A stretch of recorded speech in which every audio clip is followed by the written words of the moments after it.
Olá pessoal, tudo bem com vocês? Sejam muito bem-vindos de volta ao nosso canal. Vamos dar continuidade ao nosso curso de gramática com a sexta aula de morfologia.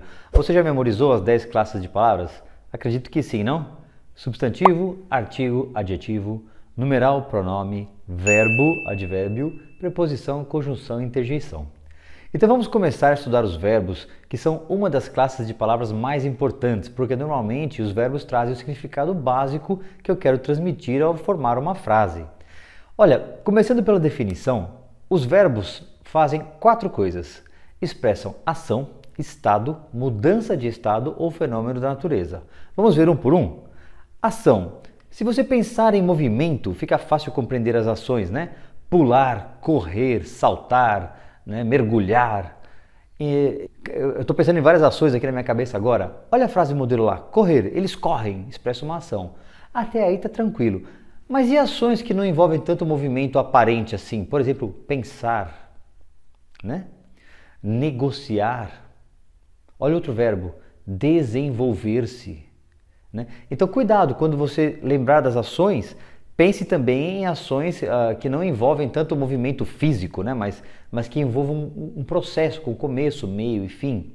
Tudo bem? A segunda coisa que os verbos fazem, alguns deles, né? É expressar estado. Olha o exemplo, tu és feliz, ser. Né? É o quê? Qual é o seu estado de alma? É felicidade? Outro verbo, estar, né? Ele está cansado, é o estado da pessoa. Tudo bem? Então alguns verbos têm essa propriedade também, de expressar estado.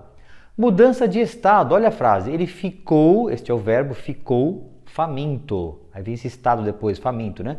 Mas aqui houve uma mudança de estado, ele não estava e ficou, né? Ganhou uma nova qualidade. Outros verbos que fazem isso, o verbo virar, transformar-se, a água transformou-se em vinho, mudou de estado, né?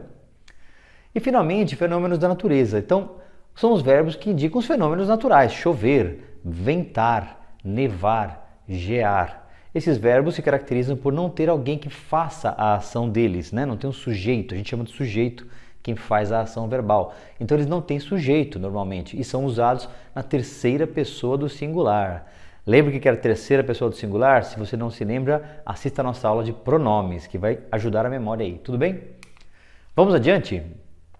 Então, o primeiro aspecto agora, após a definição, vamos ver o que é flexão de um verbo, né? Basicamente, a palavra flexão quer dizer mudança, variação. Então, o verbo vai sofrer várias variações para expressar isso que está escrito aqui, ó. Pessoa, número, tempo, modo e voz. Vamos ver um por um, uma por uma dessas variações? Pessoa. Então, se você acabou de assistir aquela aula de pronomes, você vai lembrar, né? Temos 3 pessoas numa situação de discurso. A primeira é quem fala, a segunda ouve e a terceira é o assunto. A gente se refere à terceira pessoa. Então, olha lá, para concordar com a primeira pessoa, o verbo cantar muda a forma dele, vira canto, eu canto. A segunda pessoa, tu cantas. A terceira pessoa, ele canta, né? Então, deixa eu só mostrar para vocês mais uma vez aqui, olha, a questão da primeira, segunda e terceira pessoa, para você lembrar o que é, né? O verbo se adapta às pessoas do discurso. Isso é muito importante. Então, temos aí a variação de pessoa. Só que eu falei somente eu, tu, ele. Você lembra que a gente costuma estudar eu, tu, ele, nós, vós, eles. O que é isso? É a variação em número, é a flexão em número do verbo. Então, para concordar com as pessoas do plural, ele também sofre uma mudança de número. Ele vai para o plural. Nós cantamos, vós cantais, eles cantam. Tudo bem? Então, vimos aí os 2 primeiros aspectos, a flexão em pessoa e número. Vamos ver agora a flexão de tempo. Os verbos mudam para indicar o tempo. Os tempos que existem são esses daqui: presente, pretérito, 3 tipos e futuro. O presente para expressar ações que ocorrem no momento da fala, né? Ou então verdades eternas, a Terra gira em torno do Sol, né? Eu falo agora, neste momento. Pretérito perfeito, ações perfeitamente acabadas no passado. Por exemplo, hoje de manhã eu tomei café, ponto final, tomei, acabou a ação. Pretérito imperfeito, ações rotineiras no passado. Por exemplo, quando eu tinha 17 anos, eu estudava, olha lá, estudava é um verbo nesse tempo, pretérito imperfeito, eu estudava português. E o que significa isso? Que eu estudei uma vez só e parei? Não, é uma ação contínua. No passado, lá, vários dias, né? Abri o livrinho e estudava, fazia aquela ação continuamente no passado. E o mais que perfeito é o pretérito do pretérito, eu costumo chamar o passado do passado. Porque vamos imaginar duas situações no passado. Primeiro, hoje de manhã o meu despertador tocou. Muito bem, tocou, ação. Tocou, parou, né, lá no passado. Só que antes dele tocar, portanto no passado, desse passado, um pouquinho antes, eu já tinha acordado. Eu me levantei, quando eu abri o olho, o despertador tocou. Então eu vou usar um verbo para expressar isso, esse momento anterior ao passado, do despertador tocar. Ó, quando o despertador tocou, lá no passado, vírgula, eu já acordara. Esse tempo acordara é o pretérito mais que perfeito, significa eu já tinha acordado antes. Então esse tempo expressa um passado em relação a um passado. Tudo bem? Finalmente, o futuro. Temos dois tipos, futuro do presente e futuro do pretérito. Futuro do presente é o futuro que eu falo nesse momento. Por exemplo, amanhã eu acordarei. É uma ação que eu pretendo fazer, acordarei. Tudo bem. E o futuro do pretérito? São ações que, numa situação do passado, eu gostaria de me referir ao futuro. Por exemplo, lá quando eu tinha os 17 anos, vírgula, eu gostaria de ter um carro próprio, ter um automóvel, né? Que jovem que não gostaria, né? Então, quando eu tinha 17 anos, lá no passado, eu quereria ter, no futuro, né, um carro. Então, esse tempo serve para isso, tudo bem? Bom, flexão então de pessoa, número, tempo, falta modo. Vamos dar uma olhadinha? É muito bacana isso aqui. Os verbos possuem modos. Um modo para expressar certezas, né, afirmações, que é chamado de indicativo. Um modo para expressar dúvidas, possibilidades ou até mesmo desejos, que é o modo subjuntivo. E um modo para expressar ordens, pedidos, proibições, conselhos, que é o modo imperativo. Lembra da palavra imperador, mandar, dar uma ordem em alguém, né? Vamos ver um exemplo de cada? Então, uma frase no modo indicativo. Tu estudas. É uma certeza neste momento, agora. Você está fazendo isso, está estudando, tu estudas, né? E uma possibilidade, um desejo. Olha, tomara que chova, eu quero que chova, desejo. Esse verbo chover, chova, está nesse modo aqui, modo subjuntivo, né? Talvez eu vá ao cinema, o verbo ir, vá. Né? Não é talvez eu vou ao cinema, porque aqui você quer expressar uma possibilidade, uma dúvida também. Talvez eu vá. Então tem que conjugar o verbo no modo certinho, né? E finalmente o imperativo, olha lá, uma ordem, né? Ao invés de dar uma ordem, eu vou usar aquele pedido ali, ó. O rapaz chega para a moça, todo feliz ali. Meu bem, case-se comigo. Tá pedindo, case-se comigo, né? Então, o modo imperativo também serve para um conselho, né? Vá por aquele caminho ali. Parece que é uma ordem. O modo verbal é o mesmo que serve para a ordem ou para o conselho, né? Vá por ali, né? Ou uma ordem, vá por ali, tô mandando. Então, a entonação vai ajudar a descobrir também o que é o modo imperativo. Se é uma ordem, se é um pedido, certo? Flexão, pessoa, número, tempo, modo, voz. Faltou a voz. Muito bacana isso aqui. Olha, eu falei agora há pouquinho que o sujeito de um verbo é quem faz a ação dele. A gente chama de sujeito em gramática, né? Então o sujeito pode fazer a ação diretamente. Nesse caso, a gente vai dizer que o verbo está na voz ativa, voz de ação. Exemplo, ele corre, ele faz a ação, ele corre, voz ativa. O verbo expressa que o sujeito faz a ação. Mas o sujeito pode não fazer a ação, ele pode recebê-la. Exemplo 2 ali, ó. Ele foi mordido pelo cão. Olha o verbo aqui. Ele não fez nada, ele não mordeu ninguém. Ele estava parado, recebeu uma mordida, voz passiva. Isso se chama voz passiva, quando o sujeito recebe, sofre a ação do verbo. Recai sobre ele a ação do verbo. Finalmente, voz reflexiva. É um misto das duas, porque aqui o sujeito faz a ação e a consequência da ação já cai sobre ele mesmo. Exemplo, pentear-se. Né? Ele se penteou. Ele penteou ele mesmo. E quem que ficou penteado? Ele. Então ele fez e recebeu a ação do verbo. Voz reflexiva. A ação se refletiu sobre a pessoa, por isso que tem esse nome. Belezinha? Vimos as 5 então formas aí de flexão do verbo, né? Agora vamos ver o que é conjugação, o que entendemos por conjugação. E antes de mostrar para vocês, eu já aviso o seguinte. Pense nas letras A, E, I, as 3 vogais. Lembra? A, E, I? Então teremos 3 conjugações. Ar, ir. Basicamente, vamos entrar isso aqui na cabeça. Agora vamos dar uma olhadinha lá. A conjugação nada mais é do que um modelo. Todos os verbos da nossa língua vão terminar ou em ar, ou em ou em ir. Aí você fala assim, professor, por que tem um or lá então? Por causa de um verbo, o verbo por, que no latim era poner, portanto da segunda conjugação, terminava em er. Mas você, então, guarde que o or, né, faz parte também da segunda conjugação, o verbo por e todos os seus derivados, justapor, dispor, sobrepor, antepor, repor, tá? Tudo que tiver por, segunda conjugação. Então vamos explicar, conjugação é um modelo. Os verbos que terminam em ar vão obedecer a um modelo de conjugação, um modelo de flexão, perdão, um modelo de mudança, de variação. Os verbos que terminam em er também, e os verbos que terminam em ir, o seu modelo também. Vamos ver agora cada uma das conjugações. Conjugar o verbo é você justamente mostrar todas as flexões dele, todas as mudanças que ele sofre. Então, por exemplo, o verbo cantar, né? Vamos pegar um tempo só, o presente, para dar de exemplo aqui.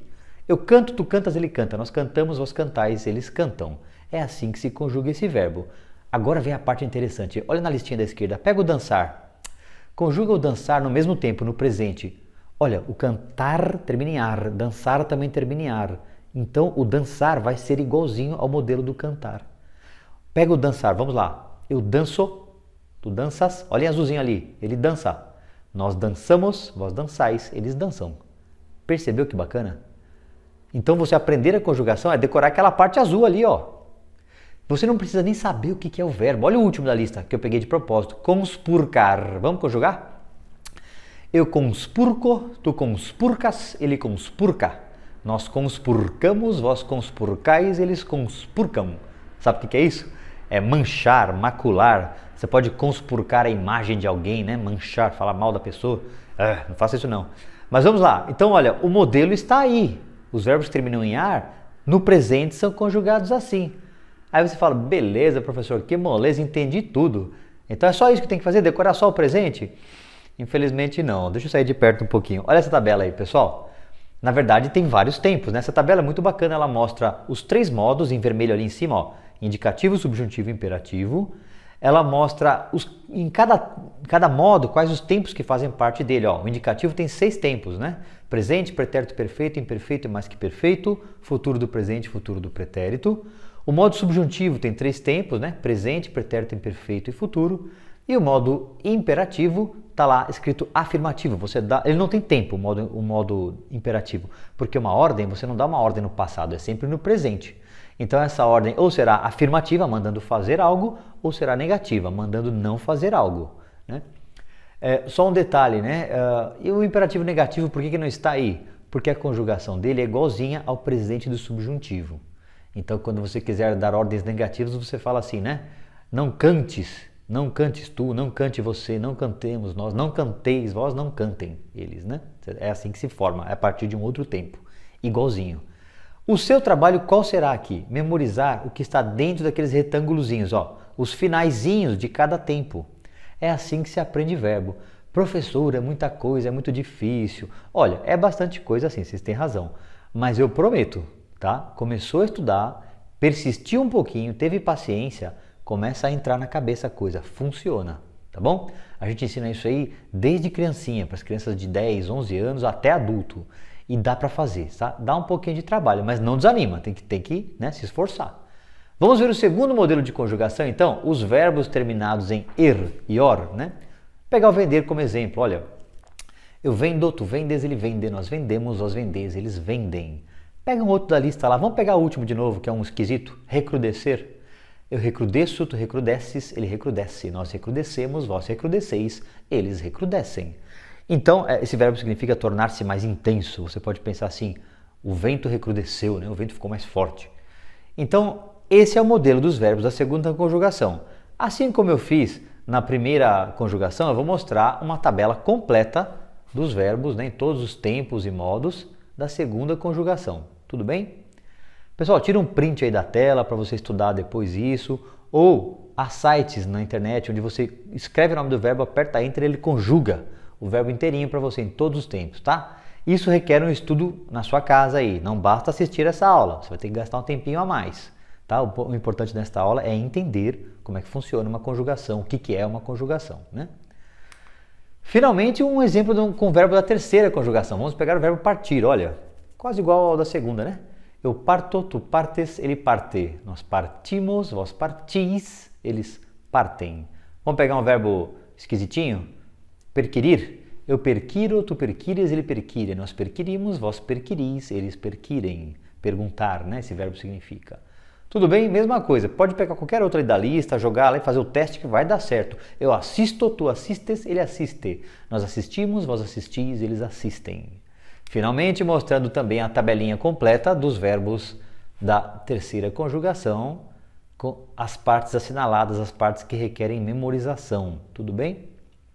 Pratiquem bastante, verbo é bastante importante, pessoal. Vamos lá deixar o seu português maravilhoso. Vamos adiante. Conjugação, então, foi isso, né? Os modelos de flexão dos verbos em todos os tempos e modos. Isso que é uma conjugação. Formas nominais do verbo. O que é isso? Vamos lá, vamos dar uma olhadinha. Antes de eu apertar aqui o botãozinho para vocês verem o que é isso, lembra das 3 conjugações, tá? Primeiro termina em ar, segunda em er ou or e terceira em ir. Agora sim. Formas nominais, como o próprio nome está dizendo, são as formas do verbo em que ele se comporta como se fosse um nome, né? Não um verbo. E quando eu falo nome aqui, não é um nome próprio, João, Maria, não é isso. É como se fosse uma outra classe de palavra, tudo bem? Eu até marquei embaixo, olha. As 3 formas nominais que existem são essas em azul: infinitivo, gerúndio, particípio. E elas terão terminações características, né? Cada uma dessas formas. Quando o verbo estiver no infinitivo, na forma nominal infinitivo, ele terminará em ar, ir, or ou ir. Como está escrito ali, ó. Ar, primeira conjugação, ir, segunda e ir, terceira. E se o verbo estiver na forma nominal gerúndio, então ele terminará em ando, endo ou ondo e indo. Primeira, segunda e terceira conjugação. Se estiver na forma nominal chamada de particípio, ele terminará em ado, ido ou ido. Exemplos de verbos. Cantar no infinitivo é o próprio nome do verbo, cantar, termina em ar.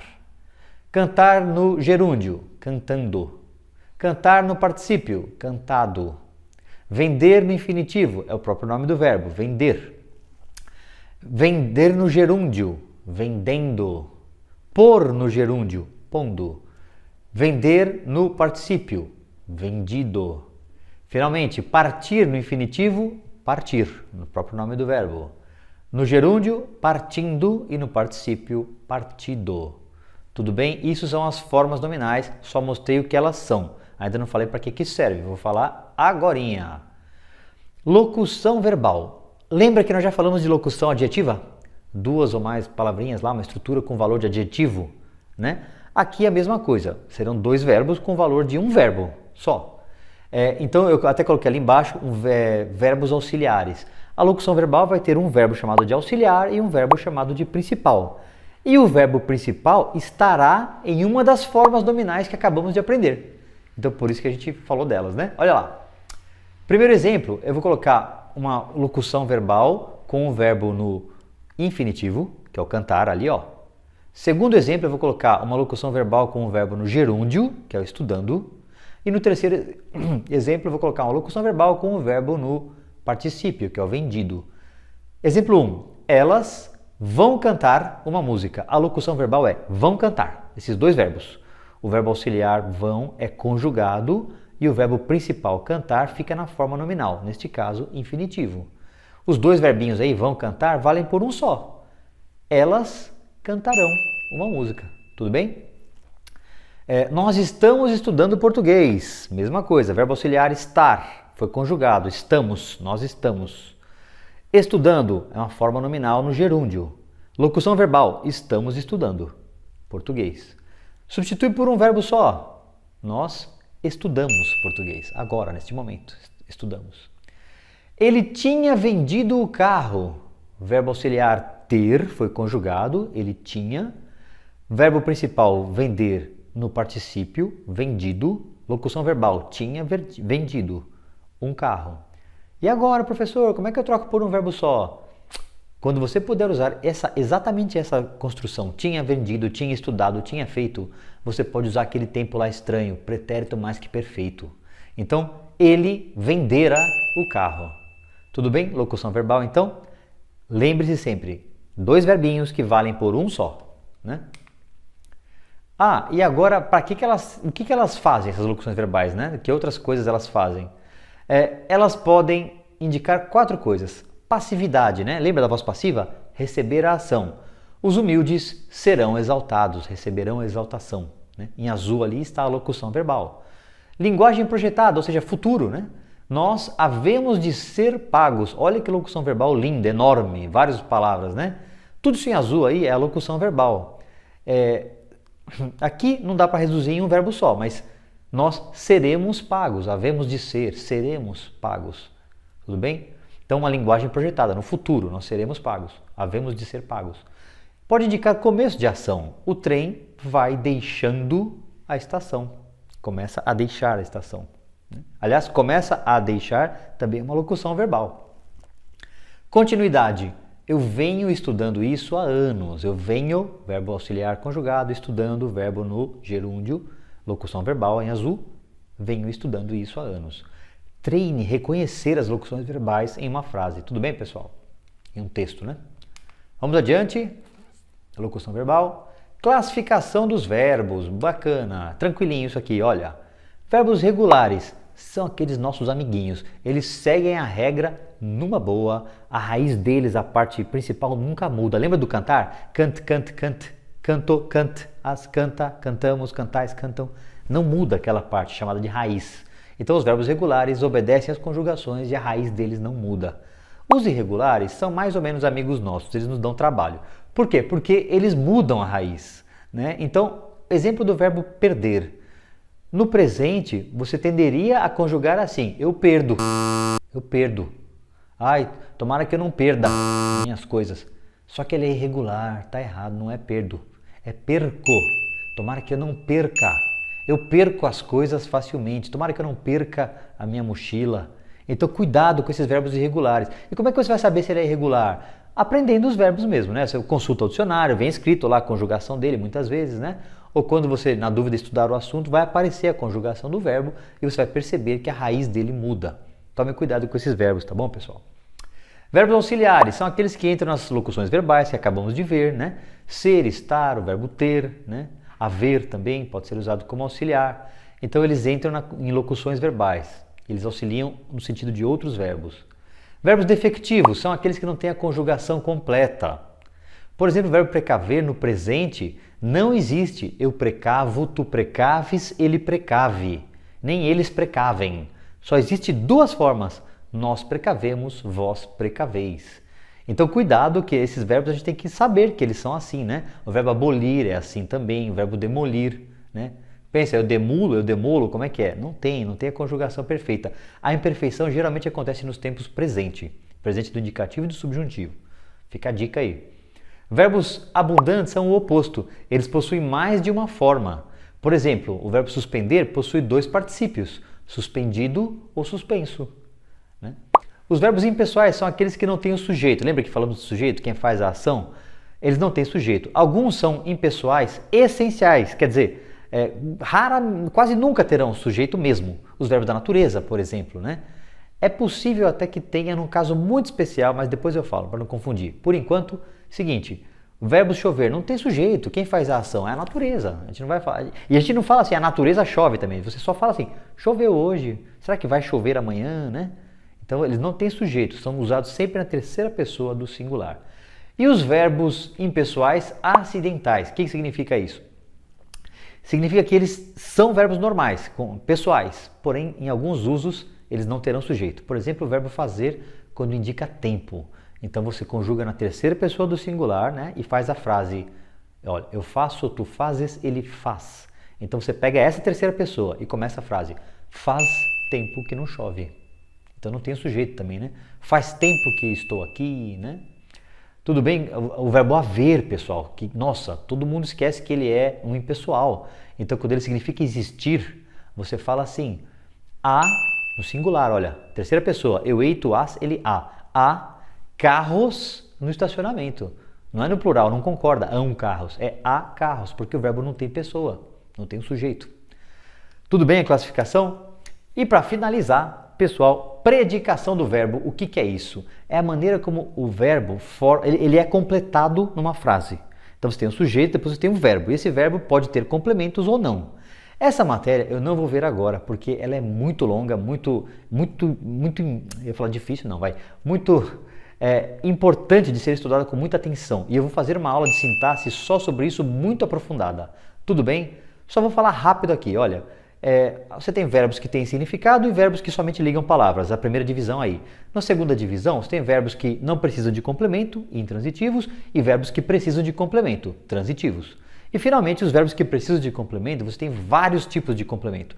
Diretos, indiretos, os dois ao mesmo tempo, complementos diretos e indiretos, transobjetivos e circunstanciais. Então, como eu falei, eu não vou entrar nisso agora porque requer uma aula de mais meia hora só sobre esse assunto. Tudo bem? Finalizamos por aqui. Espero que tenham gostado da aula, que ela tenha sido proveitosa. Espero que aproveitem as dicas quanto ao estudo, de memorização desses verbos. Saibam que é um pouquinho trabalhoso, mas vale a pena. Tudo bem?